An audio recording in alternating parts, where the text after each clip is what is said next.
কে এগিয়ে যায়? আমি পবিত্র কোরআন এটা পড়েছি যে আল্লাহ সবকিছু নিয়ন্ত্রণ করেন। তখন আমাকে একজন বলেছিল, যেহেতু আল্লাহ সবকিছু নিয়ন্ত্রণ করেন, তাহলে আমি যদি কোনো পাপ করি অথবা কোনো ভালো কাজ করি, আল্লাহ সেটাও নিয়ন্ত্রণ করছেন। আর আমি একজন মুসলিম নাকি অমুসলিম, অন্য কোনো ধর্মের, আল্লাহ সেটাকেও নিয়ন্ত্রণ করছেন। আমি যুক্তিটাতে ঠিক পুরোপুরি সন্তুষ্ট না, তবে এ সম্পর্কে আপনার মন্তব্যটা চাই। ভাই প্রশ্ন করলেন যে আপনার এক বন্ধু প্রশ্ন করেছেন যে কোরআন বলছে ওয়াল্লাহু আলা কুল্লি শাইইন কাদির, এর অর্থ আল্লাহ সবকিছুর উপর প্রভুত্ব করেন, সবকিছুর উপরে প্রভুত্ব করেন। এখন কেউ যদি ভুল করে বলে তিনি সবকিছু নিয়ন্ত্রণ করেন, সে যদি মুসলিম হয়, এখানে আল্লাহ সবকিছুর উপরে প্রভুত্ব করেন, প্রশ্নটা কি আপনার? নিয়ন্ত্রণ মানে কথাটা ঠিক বুঝতে পারছি না। তবে মুসলিম হয়ে থাকলে বলি আল্লাহ প্রভুত্ব করেন, হ্যাঁ কথাটা ঠিক। কেউ ভুল করে ভাববে তার ক্ষমা করার ক্ষমতা আছে, হ্যাঁ সেটাও আছে। কোনো অমুসলিম হয়তো ভাববে সবকিছুর উপরে আল্লাহর ক্ষমতা আছে, হ্যাঁ আছে। আল্লাহর ক্ষমা করার ক্ষমতা আছে কিনা জানতে চাচ্ছেন? মানে আমি বলতে চাচ্ছি, আল্লাহ তাআলাই তো আমাদের ভাগ্য লিখেছেন। আপনি ভুল উদ্ধৃতি দিয়েছেন। ভেবেছিলাম আপনি এটা নিয়ে কথা বলছেন। যেটা বলছেন সেটা তাকদীর, অদৃষ্ট, যে আল্লাহ সুবহানাহু ওয়া তাআলা আমাদের অদৃষ্ট লেখেন আর সবকিছু অদৃষ্ট অনুযায়ী ঘটে। আপনি যে আয়াতের উদ্ধৃতি দিয়েছিলেন সেটা ঠিক না।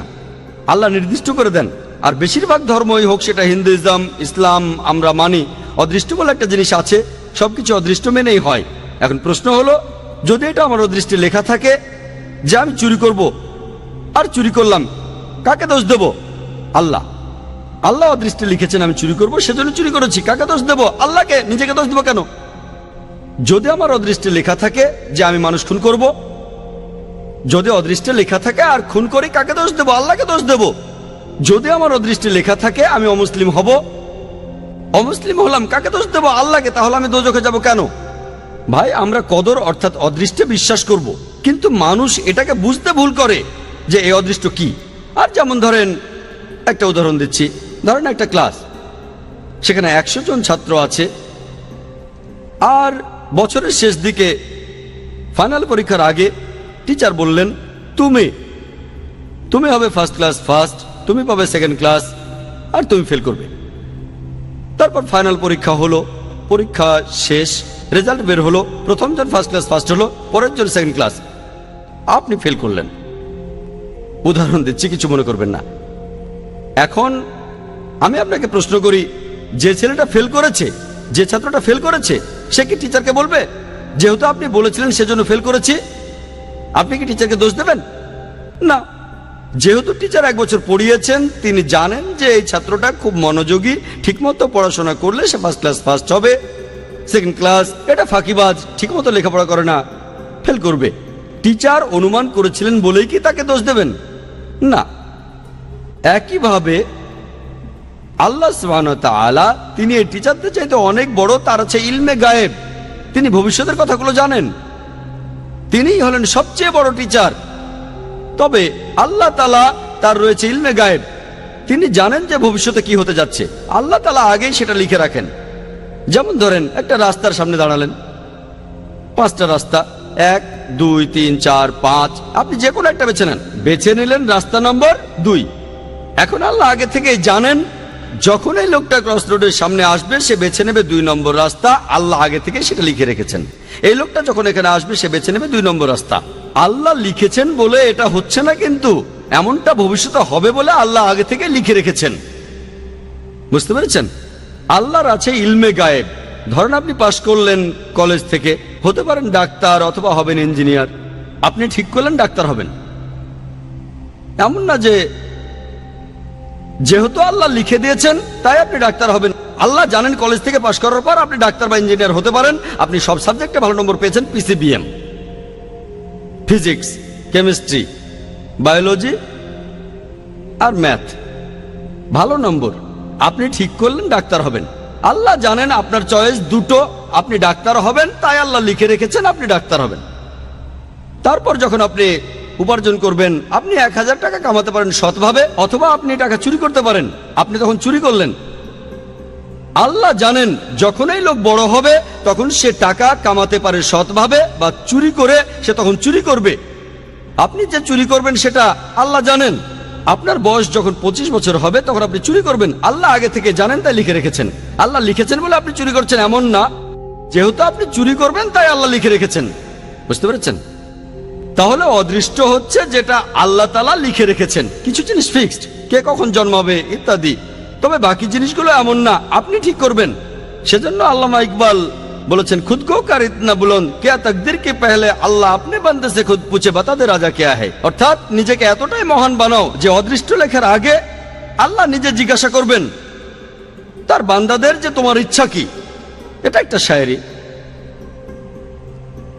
তাই আমাদের কাজগুলোর দায় আমাদের, সব দায় আমাদের। কেউ যদি বলে আমি পাপ করেছি, কাকে দোষ দেবেন? তাকে দোষ দেবেন। আল্লাহ আমাদের সুযোগ দিয়েছেন, এই যে নির্দেশনা, এটা মানুন, মেনে চললে ভালো, না মানলে দায় আপনার।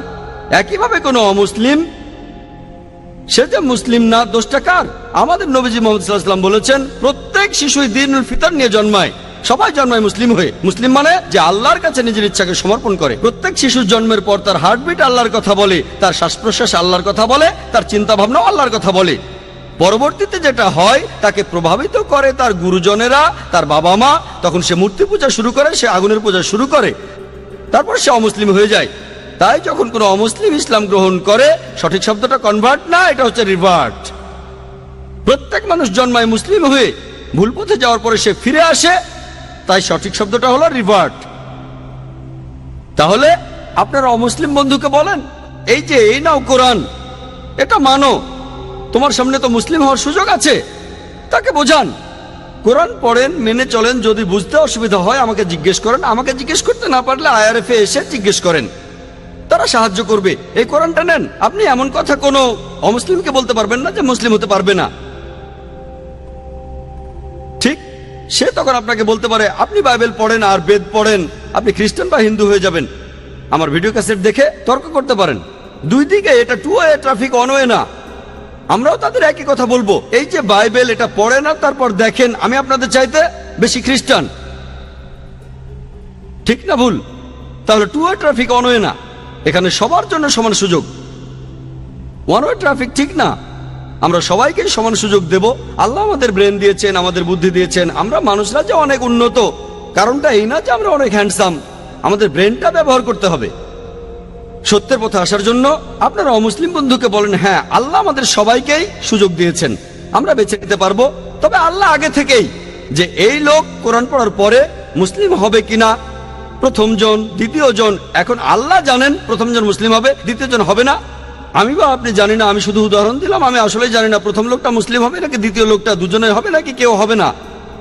আমি শুধু উদাহরণ দিলাম, যদি মুসলিম হয় সেটা তার তকদিরে হবে। সে কোরআন পেয়েছে, তারপর পড়েছে, হয় সেটা মেনেছে নয়তো মানেনি। কোরআন বলছে যে কিয়ামতের দিন যারা এই সত্য ধর্মকে ত্যাগ করেছে তাদের কেউ কথা বলবে না, ও আল্লাহ আপনি অবিচার করছেন। তারা শুধু বলবে আমাদের মাফ করুন। আল্লাহ বলবেন দেরি হয়ে গেছে, দেরি করেছো। আল্লাহ তাআলা বলেছেন যেসব লোকজনকে দোজখে পাঠানো হবে তারা কেউ বলবে না যে আল্লাহ তাআলা অবিচার করছেন। সবকিছু একেবারে তাদের সামনেই থাকবে। এখন আমরা ভিডিওতে আগের জিনিস দেখতে পারি, আল্লাহ কিভাবে করবেন সেটা জানি না। আল্লাহ বলেছেন তোমাদের শরীর তোমাদের বিরুদ্ধে সাক্ষ্য দেবে, তোমাদের চোখ তোমাদের বিরুদ্ধে সাক্ষ্য দেবে। তাই সেখানে অন্য কারো প্রয়োজন নেই। আপনি নিজেই বুঝতে পারবেন আপনার ভুলগুলো কি কি ছিল।